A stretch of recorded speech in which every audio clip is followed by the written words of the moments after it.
Aku takut jadwal pernikahan Ranti Maria dan Rain Wijaya terungkap. Lama berpacaran, aktris Ranti Maria buka suara soal rencana pernikahannya dengan Rain Wijaya.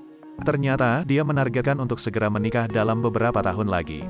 Bahkan, dia menjadwalkan pernikahan sekitar 3 tahun lagi.